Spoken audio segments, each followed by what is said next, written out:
अब ये कह रहे हैं खतियान मेरे परदादा के नाम है लेकिन जमाबंदी दूसरे के नाम का है। 1961-62 से रसीद कट रहा है।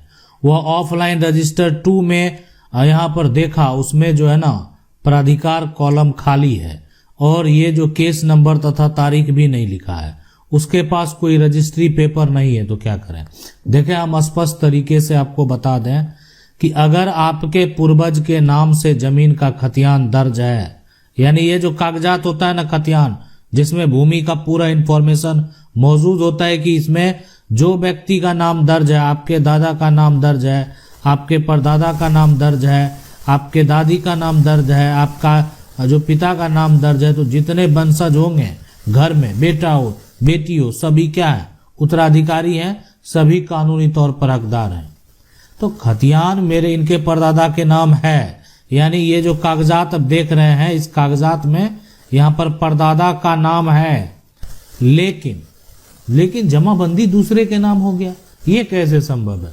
1961-62 से रसीद कट रहा है और वह ऑफलाइन रजिस्टर 2 में देखा, ठीक है, और वो कॉलम खाली है, दाखिल खारिज केस नंबर तारीख भी नहीं लिखा है, उसके पास कोई रजिस्ट्री का पेपर नहीं है। तो हम बता दें ना, ये फर्जी तरीके से वो क्या किया है, जमीन का दाखिल खारिज करवा लिया। अगर उसका रसीद कट रहा है ना, तो दाखिल खारिज करवा लिया, लेकिन वो सब दर्ज नहीं किया, सिर्फ जमीन का रसीद कटवा लिया। और आज हो सकता है कि ऑनलाइन भी जो है वो अपना नाम दर्ज करा लिया है। तो अब जमाबंदी अगर दूसरा के नाम पर चला गया है ना, तो आपको उपाय है, ऐसा नहीं है कि आप जो है इससे बच नहीं सकते हैं। इसके लिए उपाय है और वो जो है ना उसका आपको पालन करना पड़ेगा। अब इसके लिए उपाय क्या है, क्या प्रक्रिया है, आखिर कहाँ हम जाएंगे? तो देखें, आप यहाँ पर जाएंगे एडीएम कोर्ट, या आप कह सकते हैं कलेक्टर कोर्ट। आप वहाँ पर जाएंगे और वहाँ पर जमाबंदी कैंसिलेशन का केस फाइल होता है, जमाबंदी रद्दीकरण का केस फाइल होता है। और जमाबंदी रद्दीकरण का आप क्या करेंगे, केस फाइल करेंगे। अब जो है यानी क्या होगा कि जो व्यक्ति फर्जी तरीके से जमाबंदी कायम करा लिया है, उसको नोटिस भेजा जाएगा। अभी तो उसका फर्जीवाड़ा पहले साबित होगा, तब तो वो, अगर ये साबित हो गया कि वो बड़ा फर्जीवाड़ा किया है, तब तो उसका जेल जाना भी तय है, यानी बच तो वो नहीं सकता। लेकिन पहले उसको नोटिस भेजा जाएगा, उससे जवाब मांगा जाएगा। आप जो है एक तरह से यहाँ पर उसके ऊपर जो है आरोप लगा दिए हैं, आप उसके ऊपर केस फाइल कर दिए कि वो गलत तरीके से जमीन का जमाबंदी कायम किए हुए हैं, तब तो उसको जवाब देना पड़ेगा। तो जो कलेक्टर हैं उनके पास अब जवाब देना पड़ेगा और लिखित तौर पर वो जवाब देंगे कि आखिर उनका जमाबंदी कायम हुआ कैसे, कौन सा दस्तावेज है। आप कह रहे हैं कोई जमीन का रजिस्ट्री का कागजात नहीं है, हो सकता है उसके पास कोई कागजात हो, अगर होगा तो दिखाएगा, नहीं अगर दिखाएगा, अगर मान लेते हैं वहां पर, तो ये तो केस ही फाइल हुआ है जमाबंदी रद्दीकरण का, यानी जो जमाबंदी कायम हुआ है उस जमाबंदी को रद्द करना, उस जमाबंदी को यहाँ पर जो है कैंसिल करना, उसी का केस फाइल हुआ है। तो अब ये जो भी यहाँ पर अब साथ में देखें, अगर ये स्पष्ट हो जाता है कि ये जमाबंदी जो है फर्जी जमाबंदी कायम हुआ और फर्जी जमाबंदी के आधार पर ये जो व्यक्ति है, यानी जो जमीन मालिक है, उसका नाम ना चढ़ के दूसरा व्यक्ति का नाम आ गया, तो इसमें जो दोषी, एक तरह से दोषी जो भी यहाँ पर कर्मचारी होंगे, दोषी कर्मचारी होंगे, उसके ऊपर कार्रवाई भी होगी। ठीक है, अगर मान लेते हैं आज वहां से वो रिटायर हो गए हैं, तो इसका मतलब ये नहीं उसके ऊपर कार्रवाई नहीं होगी। रिटायर हो गया व्यक्ति तो वही था, गलत वो किया और ये आज साबित हो गया। तो इस तरह का गलती अगर कोई करता है तो उसके ऊपर कानूनी कार्रवाई होगी। अब देखें, जमीन का खतियान अगर आपके पास है तो आपके नाम का जमाबंदी कायम होना चाहिए। देखें, जमीन का, जिसके नाम जमीन का खतियान कायम है, खतियान अगर मैं आपके परदादा का नाम यहाँ पर अगर दर्ज है, तो परदादा में के बाद जो जमीन के जो भी आपके दादा होंगे, अगर यहाँ पर छोटे दादा होंगे, तो दोनों भाई जो अपने नाम पर जमाबंदी कायम करा सकते थे।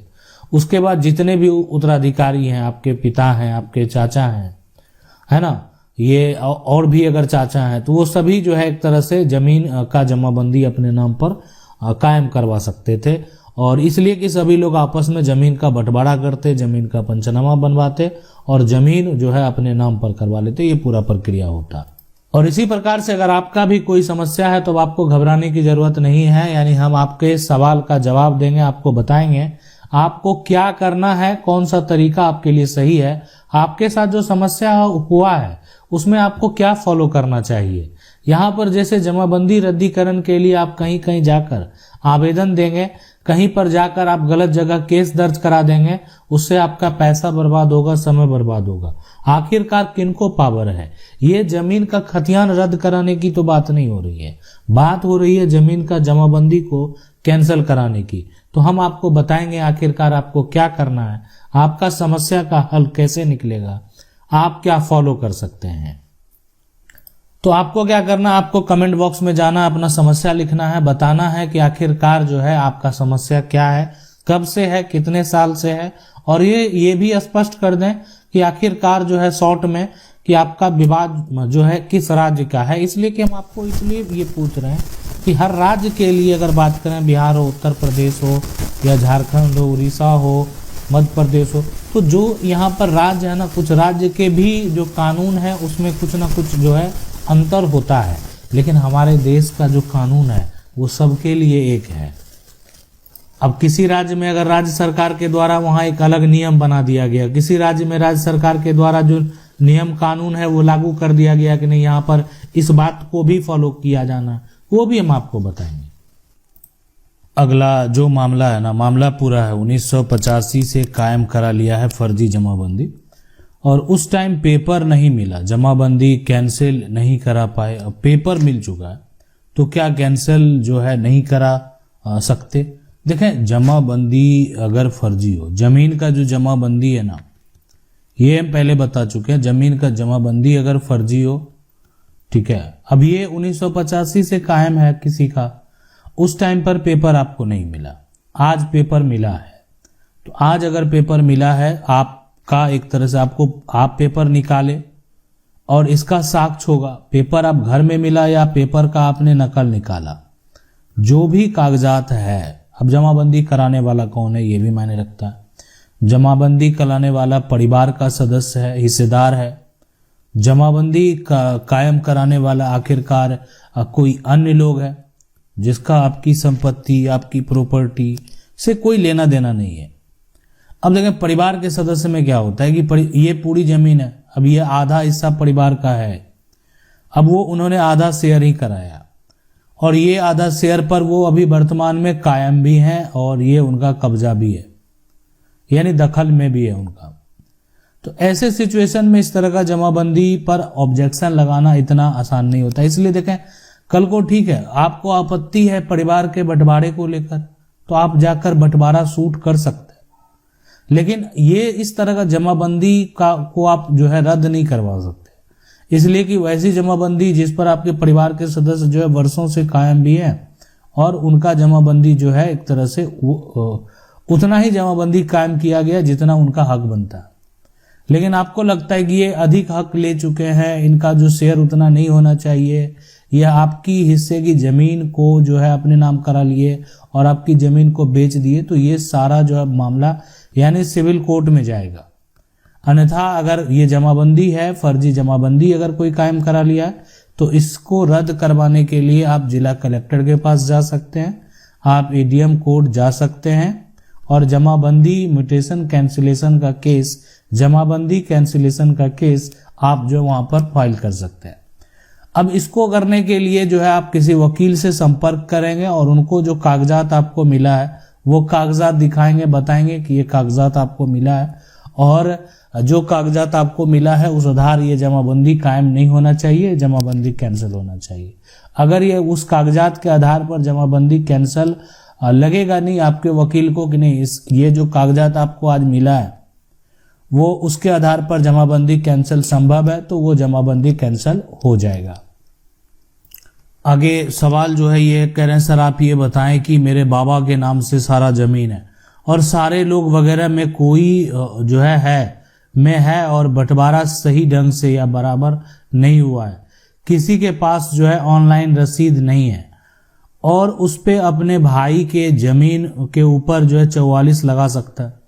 देखिए, बंटवारा हो चाहे नहीं हो, पोजीशन क्या कहता है, और पोजीशन जो है के आधार पर जो है अगर आप उनके पोजीशन को डिस्टर्ब करेंगे, आप उनके पोजीशन को अगर कब्जा करने का प्रयास करेंगे तो उस हिसाब से वो जो है यानी धारा 144 या यहाँ पर जो धारा 163 है जो वर्तमान में ये धारा है, अभी नई धारा, उसके तहत जो है स्टे लगाया जा सकता है, कार्रवाई की जा सकती है। लेकिन बंटवारा नहीं हुआ है तो देखें, बंटवारा जो है वो तो इसका मतलब क्या होता है कि ज्वाइंट में सभी लोग उस संपत्ति के हकदार हैं। लेकिन अगर आपका बंटवारा नहीं हुआ है तो आज 144 लगाने की वजह क्यों है? ताकि कोई उस पर किसी प्रकार का कोई या तो निर्माण कार्य करा रहा होगा या उसको एक तरह से कब्जा करने का प्रयास कर रहा होगा या उस पर फसल लगा रहा होगा। तो जो भी कर रहा है यानी वो उनको करना नहीं है। बिना बंटवारा का आप किसी प्रकार का कोई निर्माण कार्य नहीं करा सकते हैं।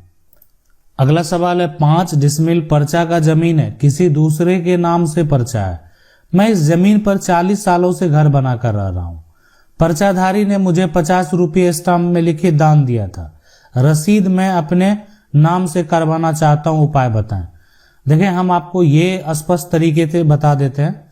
ये जो जमीन का आप टुकड़ा देख रहे हैं ये जमीन है और इस जमीन का जो है पर्चा जो है वो ये भी दूसरे के नाम पर है, दूसरे के नाम पर। और आपका यहां पर सबसे बड़ा है कि दखल है, तो दखल के हिसाब से आपको अधिकार मिल सकता है, अधिकार मिल सकता है, ये तय है। लेकिन पर्चा जो आप 50 रुपया स्टाम्प पर लिखित में ले लिए हैं और अगर ये अनरजिस्टर्ड दस्तावेज है तो इस तरह का दान जो है वो कानूनन मान्य नहीं होगा और ना उसके आधार पर जमीन का आप रसीद जो है अपने नाम पर करवा सकते हैं। हाँ, दखल के आधार पर जो है आप अपना दावा पेश कर सकते हैं और डिपेंड करता है कि जो है हर साक्ष्य को देखते हुए, हर सबूत को देखते हुए, इसलिए कि आप भी उस पर 40 सालों से मकान बना कर रह रहे हैं। हर साक्ष्य को देखते हुए जो है प्रतिकूल कब्जा के तहत आपको कानूनी तौर पर जो है मालिकाना हक मिल सकता है। लेकिन 50 रुपया वाला जो स्टाम्प है उस पर आपने जो दान लिया है उस आधार पर आज आप जमीन का रसीद नहीं कटा सकते हैं। अगर आपका दान पत्र जो है वो रजिस्टर्ड है, मतलब कोई रजिस्टर्ड दान पत्र है, यानी आप जमीन का रजिस्ट्री ऑफिस में गए, निबंधन कार्यालय में गए और वहां पर जाकर जो है आपका दान पत्र जो है वो तैयार हुआ, तो ऐसा अगर कोई दस्तावेज पहले का बना हुआ तो उस आधार पर दावा साबित भी हो सकता है। मौखिक तौर पर जो है तैयार किया गया दस्तावेज का कानूनी मान्यता नहीं है।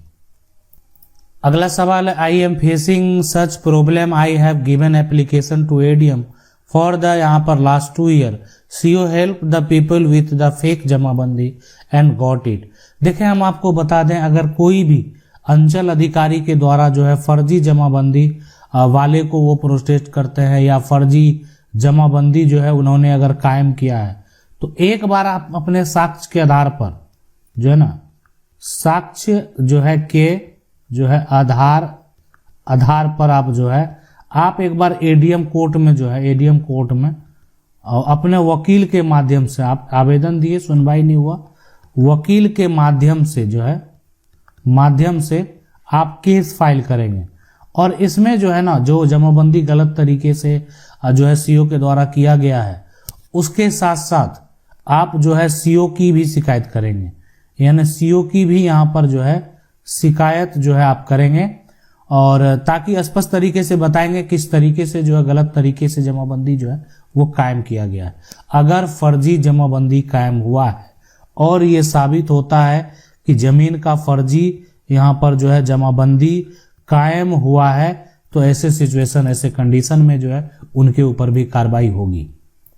अगला जो सवाल है ये कह रहे हैं, सर नमस्कार, एक बात हमको भी समझा दो प्लीज, क्या समाधान हो सकता है? हमारी पैतृक जमीन है और हमारे जो पिताजी है 2 भाई थे, एक ने अपना हिस्सा बेच दिया। देखें, ये बड़ा समस्या आपको देखने को मिलेगा कि जो ये जमीन है ये पैतृक जमीन है और पैतृक जमीन में मान लेते सभी लोग हिस्सेदार हैं।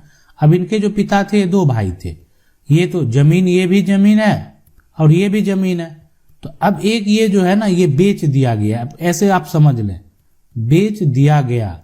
अभी इसको जो बेचा गया, एक भाई ने अपना जमीन बेच दिया, अब एक ने नहीं बेचा, फिर भी जिसने जमीन नहीं बेचा, जमीन नहीं वहां पर मिली है। अभी तक 45 साल हो गए, हमारे ताऊ ने जमीन बेची थी अपनी और हमारी यहाँ पर जो है पर कब्जा कर यहाँ पर करा दिया है। अब वो जो है यहाँ पर जाकर जो है देखते हैं तो आधी जमीन पर मकान बने हुए हैं और आधी जमीन खेती हो रही है।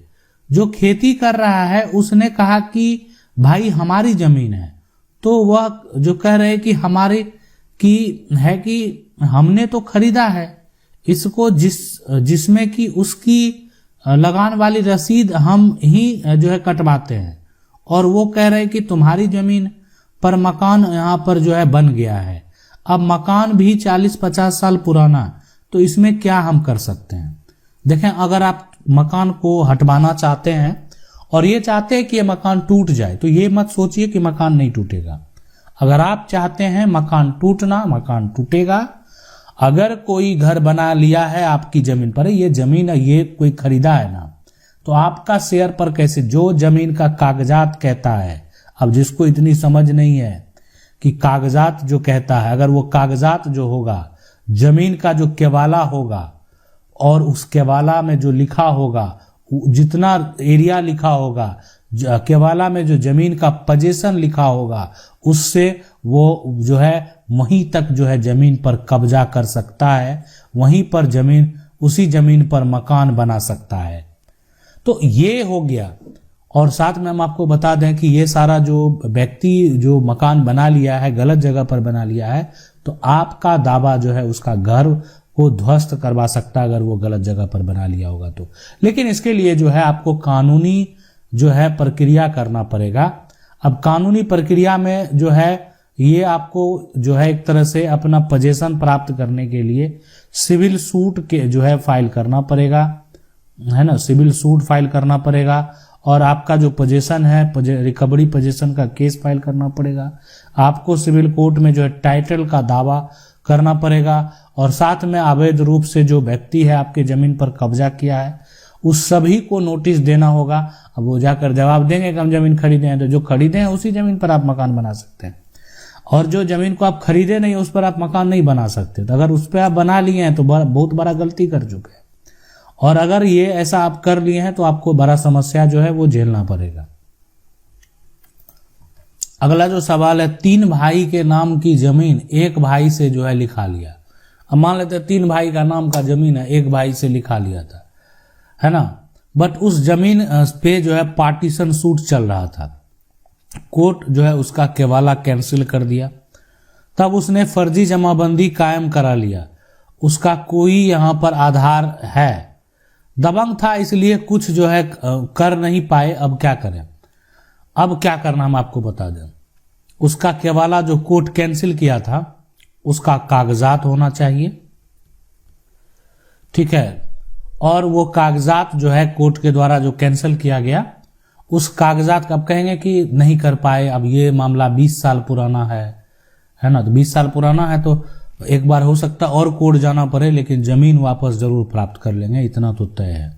जमीन देखें, दबंग यहाँ पर जो है कानून के नज़र में जो मामला चला जाता है ना, तो वो दबंगई जब दिखाएगा तो वो भी नहीं बच सकता है, वो भी पूरी तरीके से उसी जमीन के लिए। देखें क्या होता है, बहुत लोगों को डरा दिया जाता है, धमका दिया जाता है।